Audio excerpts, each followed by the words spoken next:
எந்த வேலை செய்தாலும் கைக்கு எட்டியது வாய்க்கு எட்டவில்லை என்று தோன்றுகிறதா? எந்த போட்டி பொறாமை, கண் திருஷ்டி விலக வெண்கடுகு பரிகாரம் செய்யுங்கள். வெண்கடுகு பரிகாரம் நம்மிடம் இருக்கக்கூடிய பல பொருட்கள் மருந்தாகவும் மகத்துவம் நிறைந்ததாகவும் திகழ்கிறது. அப்படி திகழக்கூடிய எதிர்மறை ஆற்றல்கள் அனைத்தும் நம்மை விட்டு விலகி ஓடும் என்றே கூற வேண்டும். அதில் மிகவும் குறிப்பிடத்தக்க ஒரு பொருளாக திகழ்வதுதான் வெண்கடுகு. வெண்கடுகை வைத்து பல பரிகாரங்கள் இருக்கின்றன. இந்த பரிகாரங்கள் அனைத்துமே நம்மிடம் இருக்கக்கூடிய எதிர்மறை ஆற்றல்களை விளக்கக்கூடிய ஒன்றாக தான் இருக்கிறது.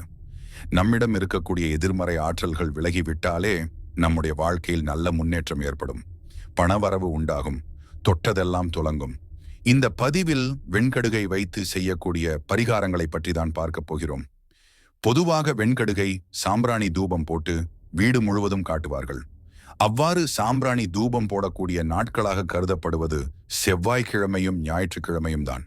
செவ்வாய்க்கிழமையும் ஞாயிற்றுக்கிழமையும் வீட்டில் இருக்கக்கூடிய அனைத்து மூலை முடுக்குகளிலான எதிர்மறை ஆற்றல்கள் இருக்கிறது என்றாலோ வீட்டிற்குள் நுழையவே பிடிக்கவில்லை என்பவர்கள் தங்களுடைய வீட்டில் வெண்கடுகை தூவிவிட வேண்டும். இந்த வெண்கடுகை 24 மணி நேரம் அப்படியே வீட்டிற்குள் இருக்கட்டும்.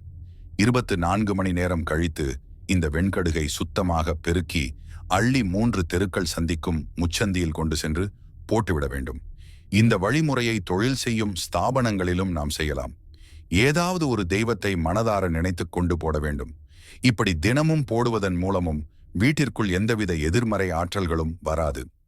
இதோடு மட்டுமல்லாமல் அமாவாசை, பௌர்ணமி போன்ற தினங்களில் சிவப்பு நிற துணியில் வெண்கடுகை வைத்து மூட்டையாக கட்டி வீட்டின் நிலைவாசலில் கட்டி வைப்பதன் மூலமும் வீட்டிற்குள் எந்தவித எதிர்மறை ஆற்றல்களும் வராது.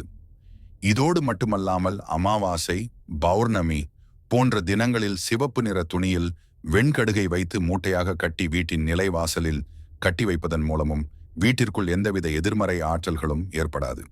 இது போன்ற நல்ல பதிவுகளை பெற இந்த சேனலை சப்ஸ்கிரைப் செய்து லைக் செய்யுங்கள்.